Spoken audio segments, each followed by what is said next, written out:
Povo de Deus, a paz do Senhor, bom dia. Me ajuda aí, minha gente. Estamos aqui nessa manhã, uma manhã de domingo, vivendo tempos difíceis, né? Eu li uma notícia, uma matéria essa semana, e é uma verdade, né? Dizendo que os pastores, nós, os pastores desta geração, nós nunca pastoreamos, né, sobre um período em que o povo vivia, a nação, né, atravessava uma crise como esta, né, de uma pandemia. Então, isso tudo é uma novidade para nós, pastores desta geração. Por isso, foi necessário que se tomasse algumas medidas para a segurança do nosso povo. A nossa fé está firme em Deus, a nossa confiança e esperança está firme em Deus, mas são medidas que são tomadas, que são necessárias, né, para a preservação do nosso povo, porque a guerra continua, a batalha continua e nós precisamos estar de pé, precisamos estar firmes, focados em Deus, para permanecermos nesta guerra e sermos vitoriosos. Então eu queria nesta manhã poder estar compartilhando com vocês uma palavra, e essa palavra, ela inclusive, ela é a nossa lição da EBD, né, do dia 22 de março de 2020, né, é a lição de número 12, intitulada As Bênçãos de Deus para a Família. É uma lição muito interessante, muito importante para nossas famílias, né, e eu queria estar compartilhando essa mensagem com vocês nesta manhã. Se você tem a sua revista da Escola Bíblica Dominical, você pode tomá-la nas mãos agora, para que nós possamos juntos estar, então, meditando nesta lição, tá bom? O título dessa lição é As Bênçãos de Deus para a Família.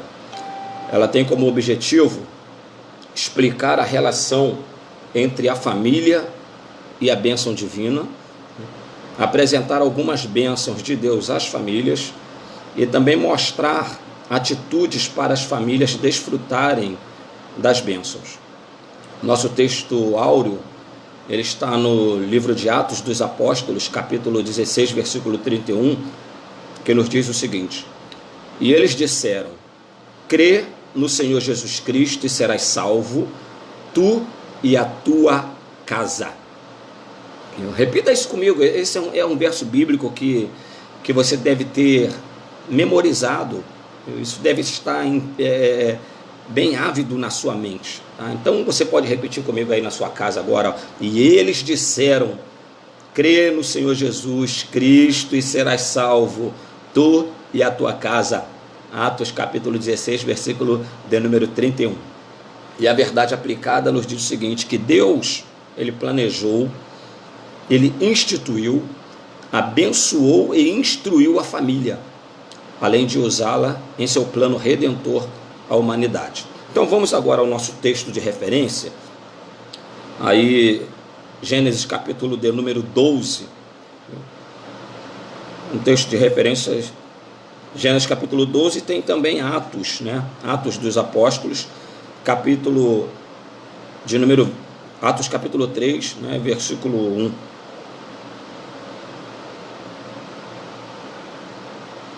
Versículo 25, nos diz assim a palavra de Deus: ora, o Senhor disse a Abraão: sai-te da tua terra e da tua parentela e da casa de teu pai para a terra que eu te mostrarei.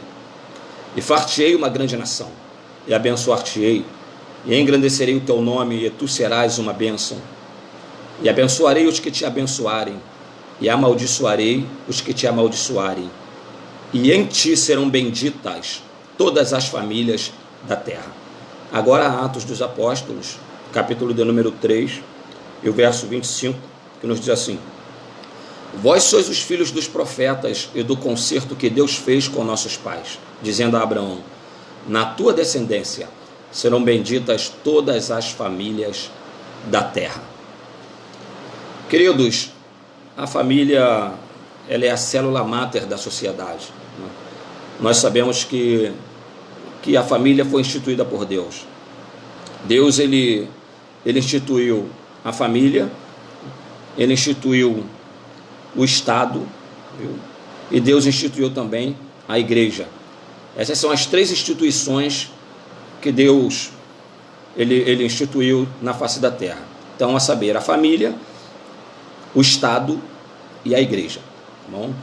Você sabe que para que a igreja ela esteja de pé, esteja avançando, para que a igreja esteja desfrutando de momentos de vitória, de alegria, se faz necessário que dentro das famílias, que as famílias também, elas estejam vivendo uma vida próspera, uma vida de temor a Deus, aos pés do Senhor.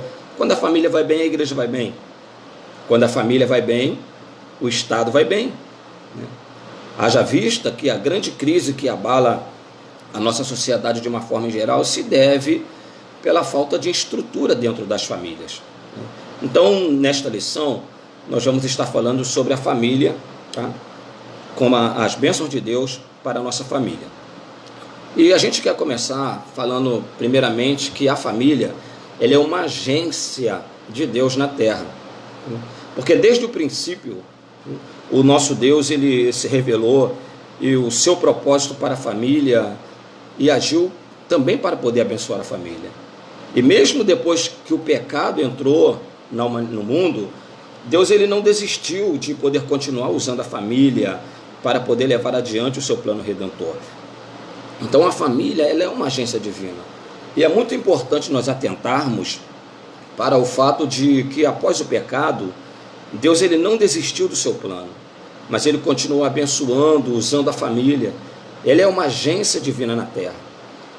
Lá no dilúvio, Deus ele preservou a família. A chamada de Abraão inclui abençoar todas as famílias da terra. Se você ler em Gênesis capítulo 12, versículo 3. A formação da nação de Israel, ela foi por intermédio de uma família. A vinda de Jesus à terra, em forma humana, e o seu tempo de preparação para o exercício do seu ministério, passaram também pela família. Então, o plano divino, ele visando a transmissão dos mandamentos e das instruções para as sucessivas gerações, inclui as famílias. Deus, ele jamais desistiu desse projeto, porque Deus, ele não falha. E a Bíblia diz que os planos e os projetos de Deus, eles não podem ser frustrados. Então, ainda que a gente viva muitas dificuldades dentro do seio familiar, ainda que você trave lutas, ainda que existam problemas, o que às vezes trazem sofrimento, te fazem chorar, trazem angústia ao seu coração, no entanto, você precisa entender que a sua família, ela é um projeto divino. Deus, ele constituiu a família. E Deus, ele dá as bases, Deus dá os recursos para que as nossas famílias, elas possam triunfar sobre todas as dificuldades. Então, lá no passado, a primeira escola de um filho era o seu lar. Você sabe que as escolas da vida, né, elas passam por essas etapas. Então, a primeira escola era o seu lar. Lá era o primeiro lugar onde se aprendia os princípios divinos. E esses princípios, eles se estendiam então para as futuras gerações. E essa foi uma ordenança divina. Então, assim, no plano divino, cada família, ela deve ser um agente multiplicador sobre a origem da mesma. Os propósitos divinos e o plano redentor de Deus para a humanidade. Contudo, o que está ocorrendo é uma investida para desconstruir o conceito original da família. E isso você pode ver, a sociedade nos mostra isso de uma forma muito explícita, né? Como o inimigo e o mundo que está sob o domínio do mal, Jesus disse que este mundo jaz no maligno, ou seja, o sistema mundano que rege esse mundo está sob a influência do mal. E você vê perfeitamente que há uma investida contra a família, que é uma luta contra a família, que há toda um projeto, um plano armado nas profundezas do inferno para destruir a família. Por quê? Porque a família é um projeto de Deus. E sempre aconteceu, e é uma evidência em nossos dias, o inimigo está investindo contra as nossas famílias. Então, as guerras que nós travamos, as lutas que nós travamos, elas não são coisas naturais, não. Você não deve encarar como coisa natural, não, porque não é. Porque no princípio Deus não criou a família, Deus não instituiu, estabeleceu a família para viver na forma como se vive hoje. Não, Deus criou, o projeto de Deus, o plano de Deus é perfeito, tudo era para ser harmonioso, era para haver paz, comunhão, era para ser... O projeto original de Deus é assim. Porém, com a entrada do pecado, né, então o homem passou a ser influenciado pelo pecado, que é uma lei que está nos nossos membros e que às vezes nos leva a errar, a cometer erros, né? E isso faz com que nós venhamos a atravessar dias difíceis, momentos de lutas dentro da nossa família. Então as famílias cristãs, a sua família, a minha família, elas precisam estar alertas e poder continuar na missão de serem agências de Deus na terra. A sua família, meu irmão, a sua casa, ela deve ser um referencial de Deus aqui na terra. Os nossos vizinhos, os nossos parentes, as pessoas com quem nós comunicamos nesta vida, eles precisam ver em nós, na nossa casa, na nossa família, um referencial de Deus. Nós precisamos, a nossa família precisa ser uma amostra grátis para este mundo do que é realmente ser uma família. Porque este mundo não tem referência. Mas é nas famílias cristãs que as pessoas vão ver o que é ser um verdadeiro esposo, o que é ser uma verdadeira esposa, o que é ser um filho obediente, o que é ter união. Então nós precisamos ser referência para esse mundo. Então vença as suas guerras, venha ela como vier, saiba que Deus está contigo, porque a sua família, ela foi instituída por Deus. Não desista nunca da sua família, continue lutando que Deus vai te abençoar. Nós precisamos também saber que, como família, nós precisamos estar ensinando as nossas gerações futuras, deixando um legado para as gerações futuras, né, sobre o caminho da bênção. As famílias cristãs, principalmente aqui no Brasil, onde há abundâncias de igrejas locais e recursos tecnológicos, junto com o corre-corre diária, tendem a arrefecer quanto à missão de ensinar às futuras gerações os caminhos do Senhor. Talvez acreditando que a escola bíblica dominical e os muitos livros e bíblias disponíveis são capazes de substituir a ação direta da família. E não são. Contudo, é preciso que cada família cristã ela resgate a sua vocação de ser agência divina na terra para poder ensinar o caminho da bênção. Como foi descrito nos textos bíblicos aqui indicados, né, que os filhos das famílias cristãs possam receber no lar os primeiros ensinos e esclarecimento. Em vida cotidiana, nos tempos bíblicos, nós encontramos a principal preocupação dos pais judeus, que era que os seus filhos viessem a conhecer o Deus vivo. O que você tem feito para que seus filhos conheçam o Deus vivo? Você dá testemunho dentro da sua casa? Você se senta com a sua família para poder compartilhar com eles a palavra de Deus? Testemunhos da sua vida, as coisas que Deus já fez por você no passado, é preciso que seus filhos saibam disso. No hebraico existe o verbo conhecer, e esse verbo significa estar intimamente envolvido com uma pessoa.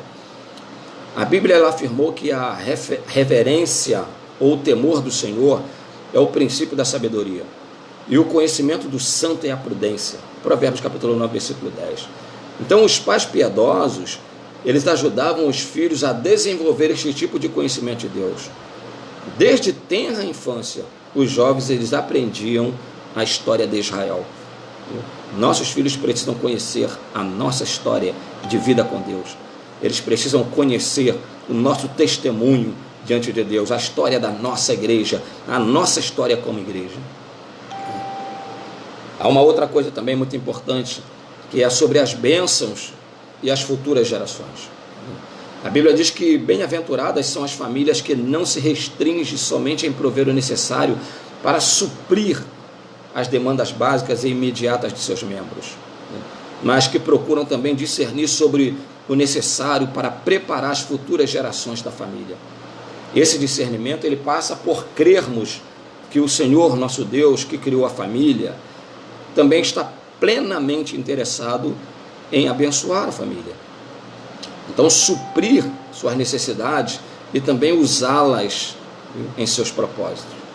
Um exemplo de casal que, mesmo tendo restrições, porque eles não tinham filho e eram avançados em idade, porém eles procuravam fazer a vontade de Deus e de servi-lo, é o de Zacarias e Isabel.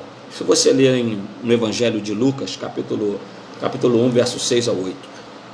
Então o Senhor Deus lhe deu um filho que seria profeta, e influencia muitas outras gerações. Nós aprendemos com a história de Zacarias e Isabel que as circunstâncias contrárias e as dificuldades em lidar com algumas situações não devem impedir um casal ou uma família de servir ao Senhor e andar em seus caminhos. Quando a luta chega na sua vida, quando as dificuldades batem na sua porta, quando coisas estranhas começam a acontecer com você ou com a sua família, você desiste de servir ao Senhor? A sua primeira atitude é abandonar a sua vida de oração ou de caminhar para a casa do Senhor? Se tem sido essa, meu irmão, eu te convido a rever os seus conceitos e a mudar a sua postura, porque quando as lutas, a crise chega, é hora de nós intensificarmos as nossas orações, o nosso clamor, a nossa busca por Deus. É hora de nós estarmos mesmo voltados para Deus, nos prostrarmos diante do Senhor e não permitir que as adversidades, que as lutas venham nos parar. Zacarias e Isabel, eles tinham lutas. Ela era uma mulher que era vista com maus olhos, como alguém que estava debaixo de maldição. Mas a Bíblia diz que eles eram irrepreensíveis diante de Deus. Eles andavam firmes, eram fiéis a Deus. E Deus mudou a sorte dessa família, lhes dando um filho que foi um grande homem de Deus, a saber, João Batista. Então, a família cristã, ela precisa resgatar a sua vocação de ser a agência divina na terra para poder ensinar o caminho da bênção, inclusive para as futuras gerações. No tópico de número 2, nós vamos aprender um pouco, ou vamos estudar um pouco juntos, sobre algumas bênçãos de Deus às famílias. São várias as bênçãos que o Senhor Deus é poderoso para conceder às famílias. E Ele é abençoador desde o princípio. Então é importante as famílias conhecerem as bênçãos e buscá-las com fé e também interesse. Então, nestes dias tão áridos e difíceis que as nossas famílias estão atravessando na face da terra, a Bíblia diz na Epístola aos Hebreus, capítulo de número 11 e versículo de número 6, diz que sem fé é impossível nós agradarmos a Deus, porque se faz necessário que aqueles que se aproximam de Deus creia que Ele existe e que Ele está para galardoar aqueles que o buscam. Então, uma primeira bênção que Deus compartilha conosco é a bênção da sabedoria. A saber, são 3 bênçãos, né? Sabedoria, inteligência e conhecimento. E muito oportuno em dias de tanto materialismo nós refletirmos em Provérbios, né? Capítulo 24, verso 3 ao 4. Esse texto bíblico ele ressalta a relevância da sabedoria, da inteligência e também do conhecimento na edificação do lar e no suprimento de tudo que é necessário para a manutenção e habilidade de uma casa. É comum, quando se pensa em constituir uma família, o enfoque ser a questão financeira. Evidente que é importante. Porém, esta referência bíblica, ela nos faz lembrar que mesmo tendo recursos financeiros, é fundamental sabedoria, discernimento e habilidade para administrar os recursos, sejam poucos ou muitos. Deus abençoe com sabedoria aqueles que pedem. O pastor Hernandes Dias Lopes, ele comentou sobre a questão de edificar a casa com sabedoria. Ele disse que a maior necessidade da nossa família não é de coisas, é de Deus. Não é de luxo, é da graça de Deus. Não é de presentes, mas é da presença de Deus. Então, quando nós edificamos a nossa casa com sabedoria, nós temos rica provisão. Os nossos celeiros se tornam cheios e nossas câmaras repletas de bens deleitáveis. Que bens são esses? Não apenas bens materiais, mas, sobretudo, bens que o dinheiro não pode comprar, como o fruto do Espírito. Então, como você está edificando a sua casa? 2.2 fala sobre a presença e participação de Deus. E aqui nós destacamos o Salmo de número 127, o Senhor Deus agindo no contexto familiar para edificar, para guardar e para prover. E este tópico ele enfatiza a primeira parte do versículo 1, que o Senhor edifica. E uma das lições que pode ser extraída é a presença e participação de Deus desde o início da formação da família e no constante e necessário desenvolvimento. Quantos lares têm iniciado sem a orientação e participação do Senhor? E quantas pessoas buscam somente as bênçãos de Deus para que prosperem naquilo que já decidiram e escolheram, sem procurar saber se era da vontade de Deus? Porém, o Senhor, ele edifica, ele indica Deus estar presente, dirigir e participar de todo o processo da família. Nós devemos estar conscientes de que a presença de Deus ela faz todo o diferencial no seio de uma família. Que a presença de Deus ela pode trazer soluções para imprevistos, para situações que nos acometem ao longo da nossa vida, que nós não prevíamos, que não estava no script, não estava nos nossos projetos. São coisas que acontecem e nos surpreendem e que seriam, talvez, trariam uma catástrofe terrível para nossas vidas se Jesus não estivesse presente. Jesus, a presença dele em nossas vidas, faz todo o diferencial. Então, honre, busque a presença de Jesus, se esforce para mantê-la, dedique-se a ele. Derek Kidner, ele fazendo um comentário sobre o Salmo de número 127, diz que um dos aspectos mais impressionantes desta poesia curta é que ela seleciona 3 das nossas preocupações mais universais: a construção, a segurança e a criação de um lar. E nos leva a perguntar o que tudo isto significa e a quem nós os devemos. Então, as 2 atividades humanas do versículo 1 são amostras de uma área grande da vida, seus empreendimentos e seus conflitos. Então, o trabalho de produzir e também o de conservar. Então, para cada um deles, este versículo ele vê apenas 2 possibilidades: ou será feitura do Senhor, ou será sem razão de ser. Não há terceira opção. Então, quando Deus faz, quando Deus realiza, quando Deus está na frente, tudo é diferente.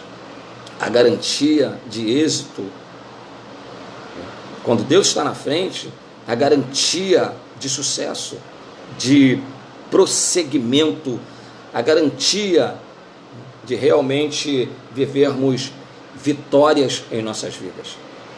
A segurança da família. A questão da segurança, ela tem sido bem presente nas conversas, nas notícias e também nas mentes, né? Porque trata-se de um tema que não está restrito ao aspecto de assaltos e roubos que envolvem bens materiais e a vida física. Cada vez mais é preciso tratar da segurança na área emocional, no uso dos recursos tecnológicos, na questão espiritual, na formação e desenvolvimento dos filhos. É renovador nos voltarmos para o Salmo 127 e sabermos que o Senhor Deus, além de edificar, Ele guarda. A reflexão sobre a bênção da segurança nos remete a Êxodo, capítulo 12, versículo 23. O Senhor passará aquela porta e não deixará o destruidor entrar em vossas casas para vos ferir. Só Deus pode guardar o seu povo. Toda a nossa preocupação, todo o nosso cuidado, todo o investimento que fazemos para termos segurança é válido. todo o cuidado que nós tomamos, toda a forma e atitudes que nós adquirimos nesta vida para poder trazer preservação para nós e para nossas famílias, é válido. Mas a Bíblia também diz que se Deus ele não guardar a cidade, em vão vigiam as sentinelas. Então só Deus, a Bíblia diz que a Bíblia apresenta Deus como o guarda fiel do seu povo. O pastor Estevão Ângelo de Souza, ele escreveu sobre a proteção do lar. Ele diz assim que na formação e proteção do lar, o homem tem o dever de empenhar-se com dedicação, com vigilância e com o máximo de habilidade, como se dele tudo dependesse. Mas, acima de tudo, ele deve confiar em Deus. O lar não pode ser protegido com as armas do orgulho, da vaidade, da violência ou outras armas carnais. 2 Coríntios capítulo 10, versículo 4 diz que as armas da nossa milícia não são carnais, mas são poderosas em Deus para destruir fortalezas. Então as limitações humanas, elas servem para conduzir-nos a uma atitude de humildade. Nossa suficiência, ela vem de Deus. É Deus que nos garante, é Deus que nos protege, é Deus que nos guarda. Então sabedoria, inteligência e conhecimento, presença e participação de Deus e segurança da família são algumas das várias bênçãos que o Senhor Deus é poderoso para conceder às famílias. Você está precisando de conhecimento? Conhecimento se adquire com estudo, com leitura, com busca de informação, com investigação.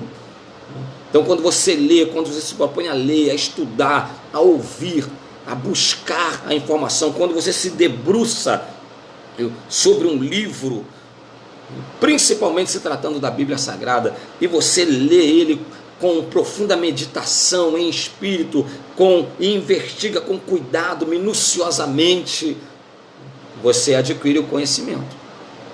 E isso é importante. O conhecimento você adquire assim. Agora, e com respeito à inteligência? Inteligência é uma capacidade, né, que o ser humano tem de poder se conduzir ou de se portar diante de determinadas circunstâncias, situações, né? São habilidades que a pessoa tem de poder tomar atitudes, de poder agir. A inteligência é como uma pessoa que tem aquela facilidade de raciocínio, ele raciocina rápido. Então a inteligência e o conhecimento andam juntos, são importantes, né? Mas e com respeito à sabedoria? A sabedoria, eu diria como se fosse a cereja do bolo, porque sabedoria é um dom de Deus. Deus é quem dá a sabedoria. Então por isso a Bíblia diz que se alguém tem falta de sabedoria, deve pedir a Deus, que dá para todos. Então, está passando por crise nesse momento, está atravessando um momento de dificuldade na sua vida, talvez você se veja como se estivesse dentro de um labirinto e não sabe para onde ir ou que atitude tomar. Dobre os seus joelhos, fale com Deus, peça a Deus que te dê sabedoria. Deus vai te dar sabedoria. A sabedoria, ela é importantíssima para você poder aplicar o conhecimento. A sabedoria, ela é importantíssima porque, observa bem uma coisa, se você tiver conhecimento e você for uma pessoa muito inteligente, você pode ser capaz de grandes realizações por causa disso. Mas só o conhecimento e a sabedoria, você pode também ser muito perspicaz e ser uma pessoa muito habilidosa para também fazer coisas ruins, para também praticar o mal. Porque o conhecimento e a inteligência, ele pode divergir para os dois lados, tanto para o lado bom como para o lado ruim. Agora, quando você recebe de Deus sabedoria, a sabedoria dada por Deus, ela só pode te conduzir para a prática de coisas boas. Você quer ver um exemplo?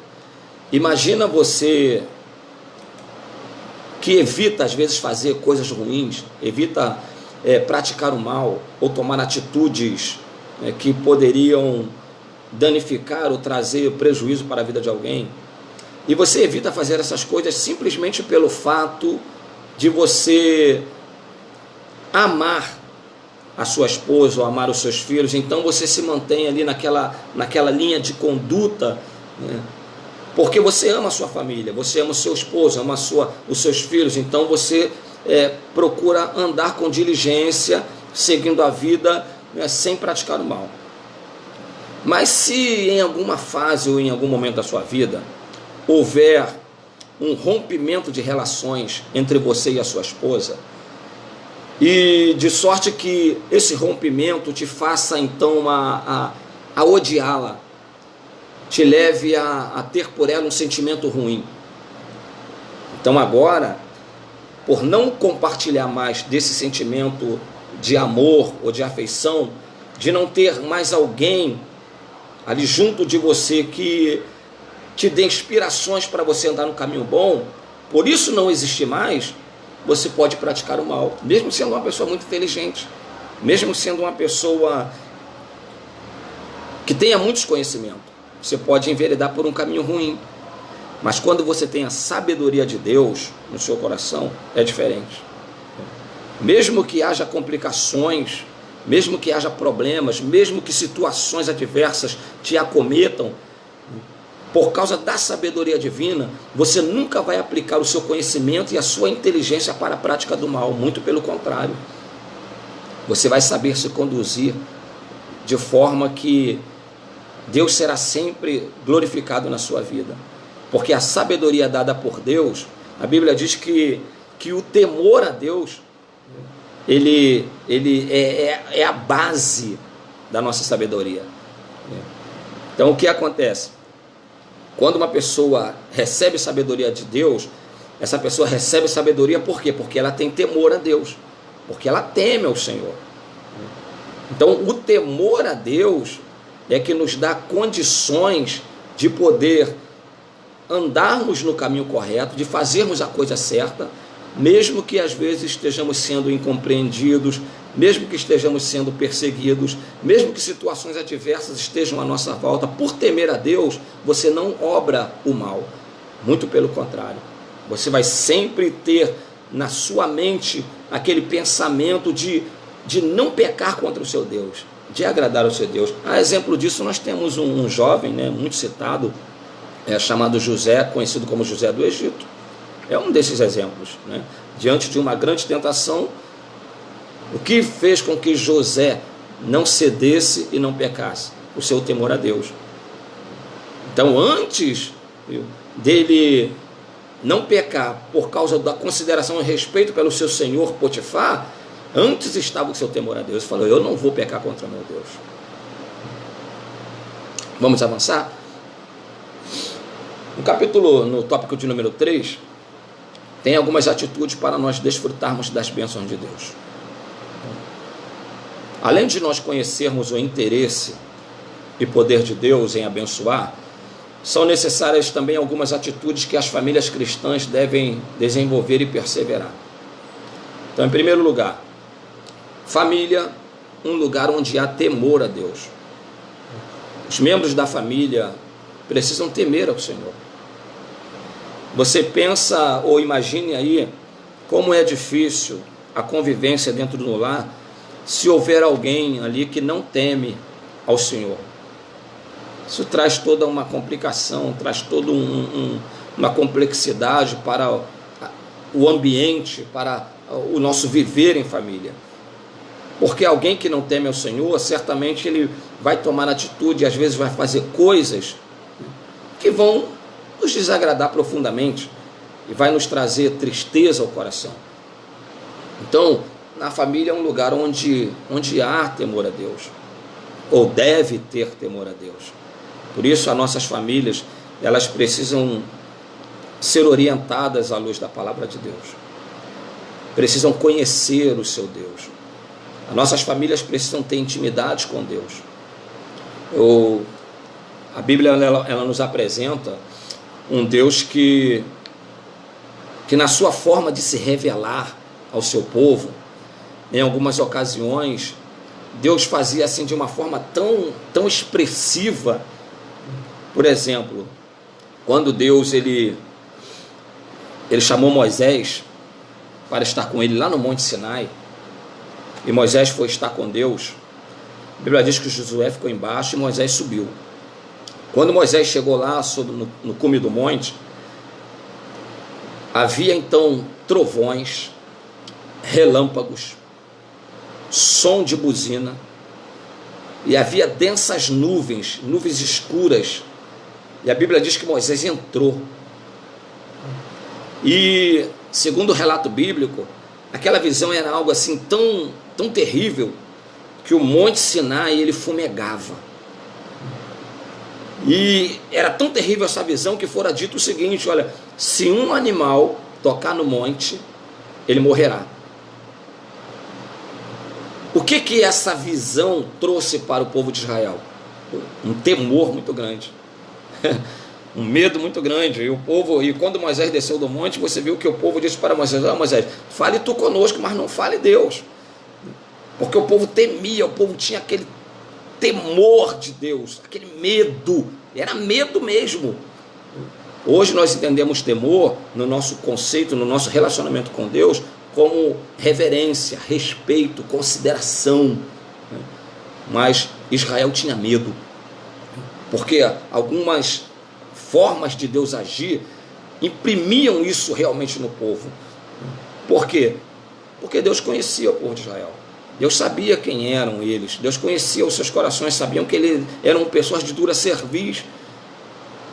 Então a forma de Deus tratar com eles, de certa forma, fazia com que eles sentissem esse medo de Deus.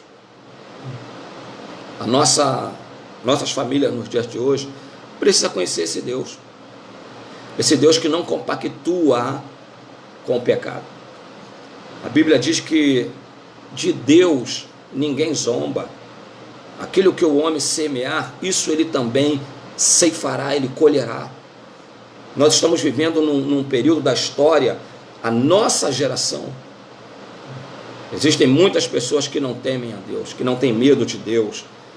Por isso nós temos visto tanta zombaria com o Filho de Deus.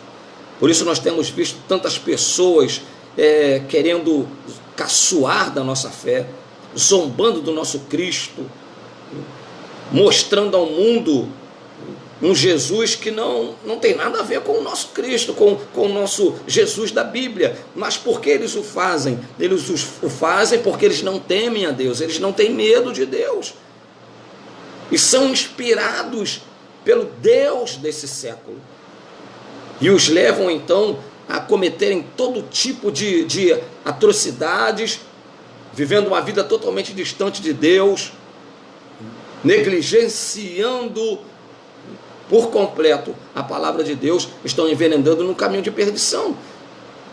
Aí quando surge uma situação como esta que nós estamos vivendo, aí você vai ver as pessoas se voltando para Deus, clamando. Por que Deus às vezes permite a calamidade? Por que Deus às vezes permite situações como estas que nós estamos vivendo agora, do coronavírus? Por que Deus permite situações como essa?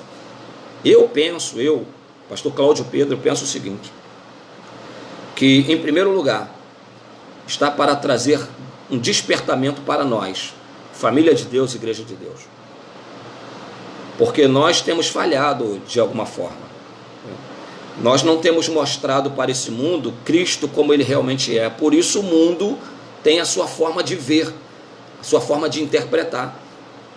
Por isso eles mostram um Cristo conforme eles entendem, conforme eles querem, segundo os seus sentimentos, segundo o seu entendimento carnal, segundo a sua sabedoria diabólica deste mundo. Então eles mostram um Cristo totalmente deturpado, porque nós, como igreja, de alguma forma temos falhado em mostrar Cristo como ele realmente é. Nós temos falhado em manifestar ao mundo quem é realmente Jesus Cristo, como ele é realmente. Então, o mundo mostra da maneira como eles entendem. Então, Deus permite às vezes determinadas situações para nós nos despertarmos como igreja, para nós passarmos a assumir uma postura correta da qual Deus espera de nós como igreja. Se faz necessário também E eu entendo que este também é um dos motivos que Deus permite tais situações, para que nós nos voltemos realmente para Deus em oração, para que realmente nós estejamos voltados para Deus em oração. A grande realidade é que a igreja não tem orado como deve orar.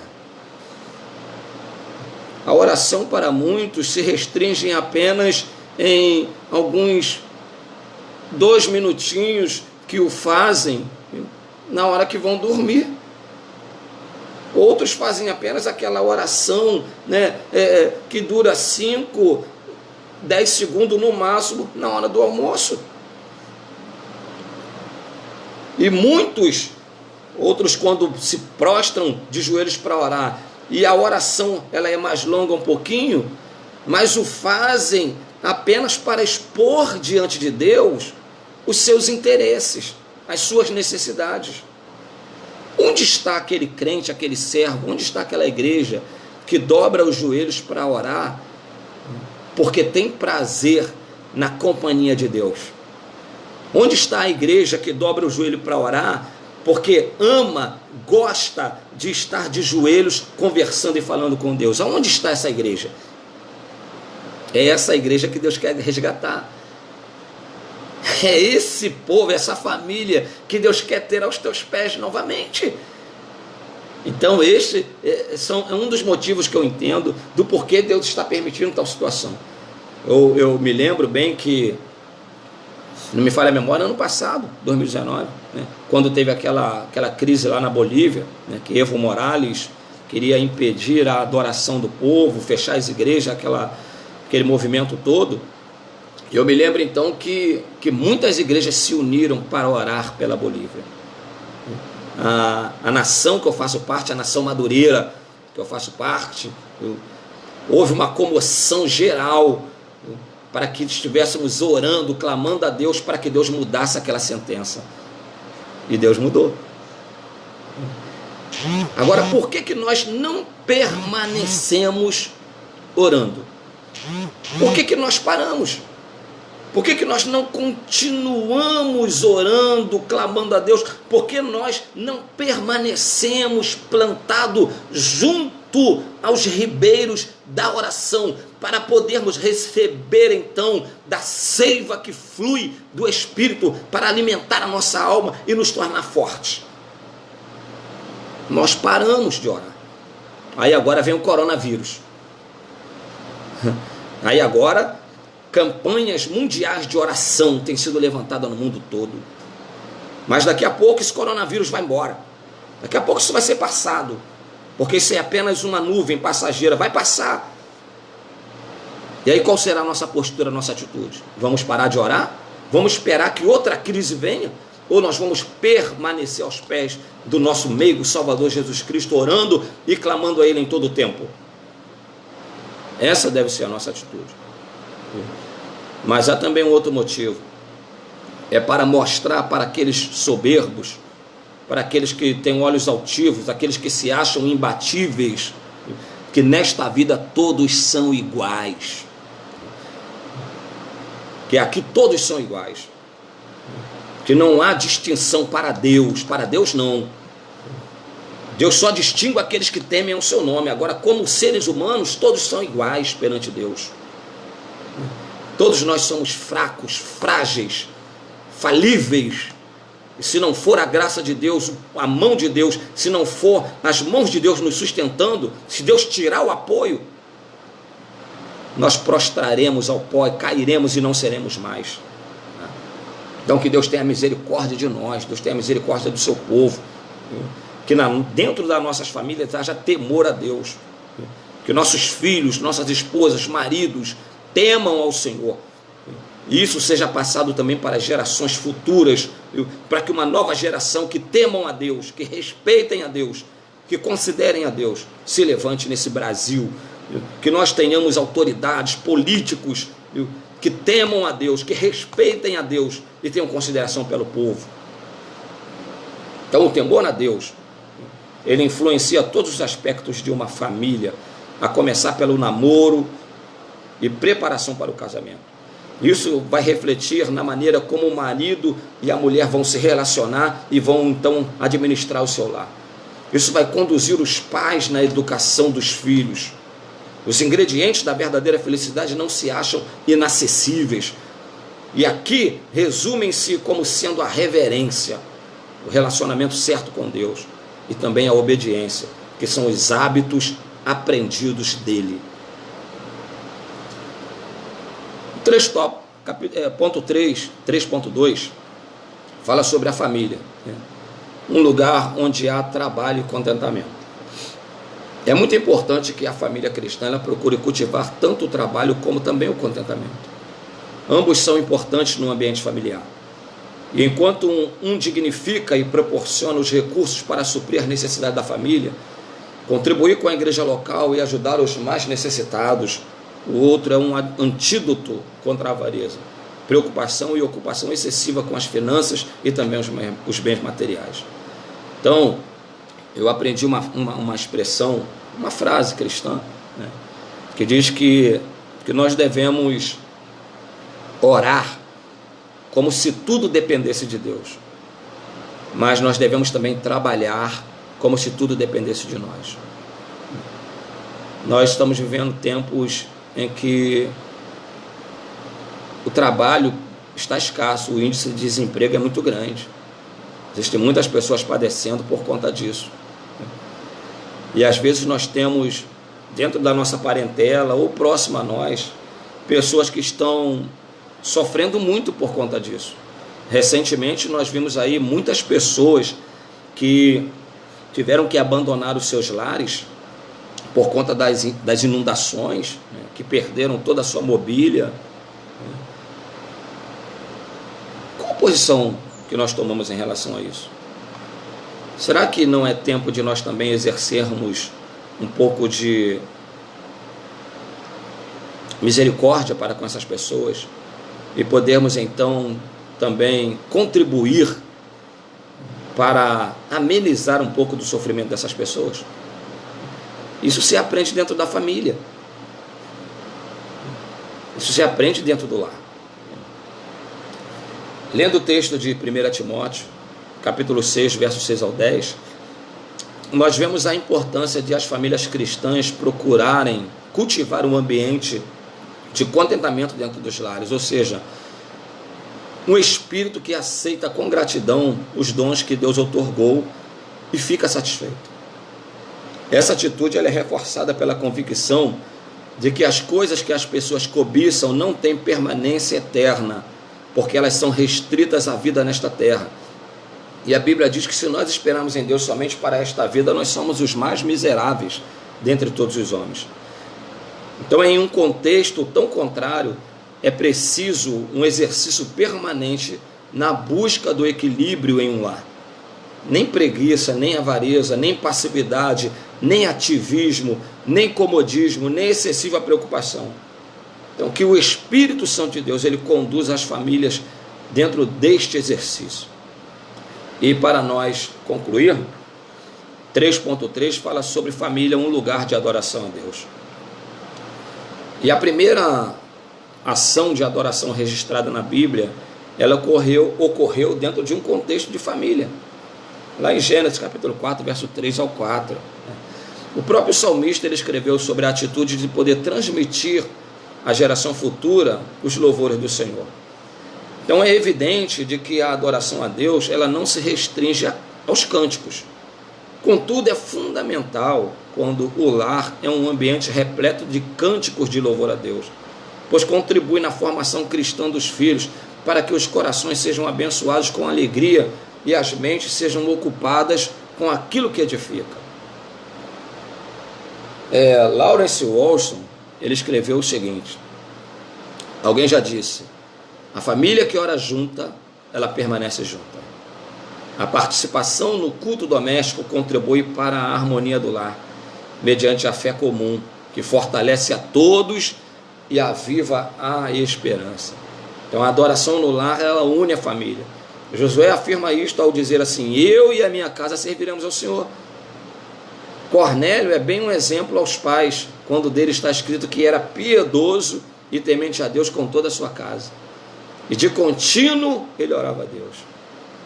Então a família é um lugar onde há temor a Deus, é um lugar onde há trabalho, e é um lugar de contentamento e um lugar de adoração a Deus. Nesse momento de reclusão que nós estamos vivendo, por que não resgatarmos isso? Por que não aproveitamos isso? Nós precisávamos de um motivo, agora nós temos. Nós temos um motivo para orar, nós temos um motivo para temer a Deus, nós temos um motivo para estar mais aos pés do Senhor, nós temos um motivo agora para sentir falta dos cultos na igreja. Quantas vezes tivemos oportunidade de ir para a igreja e não fomos? Agora nós não podemos ir, estamos reclusos dentro do lar. Você está sentindo falta de ir para a igreja com a sua família? Mas agora também nós temos um motivo para resgatarmos o nosso culto doméstico. Reúna a sua família hoje. Agora ao meio-dia há um clamor, né? Aí um comunicado, né, da nossa nação madureira, e isso é extensivo a todo o povo de Deus de uma forma em geral, né? Nós não vamos aqui fazer nenhuma distinção, não, isso é para todo o povo de Deus, para quem teme ao Senhor. Ao meio-dia em ponto nós estaremos de joelhos dobrados, clamando a Deus, viu? Confessando a Ele nossos pecados, pedindo a Ele perdão pela nossa negligência. Estaremos pedindo para que Deus perdoe nossos pecados e possa sarar a nossa terra. Que Deus possa mostrar a esse mundo, a essa nação brasileira e a todo mundo, de que há um Deus no céu que tem governo, cuja as rédeas da história está nas suas mãos. Então que cada família cristã ela esteja consciente do interesse e também do poder de Deus em abençoá-la e de usá-la em seus planos para poder abençoar outras famílias, e da importância também de cultivar atitudes que muito irão contribuir para desfrutarmos das variadas bênçãos de Deus, como indicada no Salmo de número 128. A gente conclui aqui, tá, essa palavra de meditação nesta manhã, e eu quero estar orando com você agora, tá? Mas deixa eu reforçar aqui o convite, meio-dia em ponto, reúna a sua família, junta todos aí na sua casa, tá bom? E vamos clamar a Deus, vamos orar a Deus, tá bom? E vamos ver a potente mão de Deus operando em nosso favor. O nome de Deus vai ser glorificado, e a igreja, a sua fé, ela será edificada. Então que Deus seja exaltado e glorificado nesta manhã. Concluamos então orando a Deus neste momento. Pai bendito, eu te louvo, eu te enalteço, porque tu és o meu Deus e o meu Pai.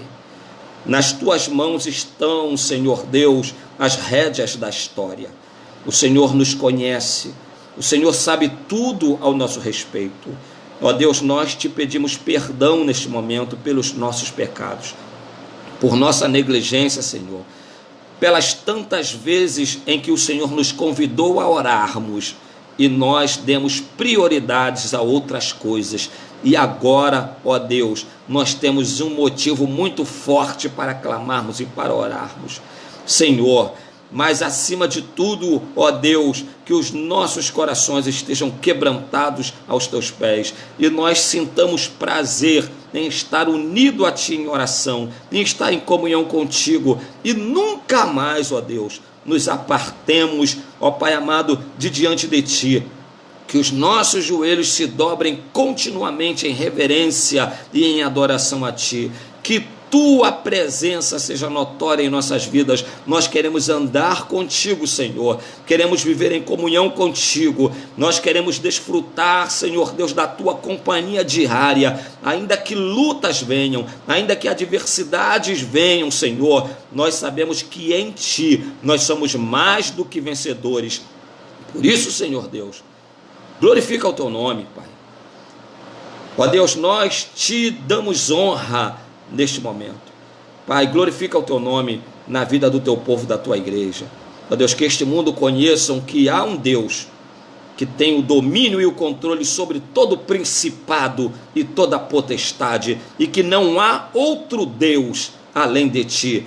Ó Pai, que o teu nome seja glorificado e todos reconheçam que Jesus Cristo é o Senhor, para a tua glória, ó Pai. Eu te louvo em nome de Jesus. Amém. Que Deus te abençoe. Fica com Deus.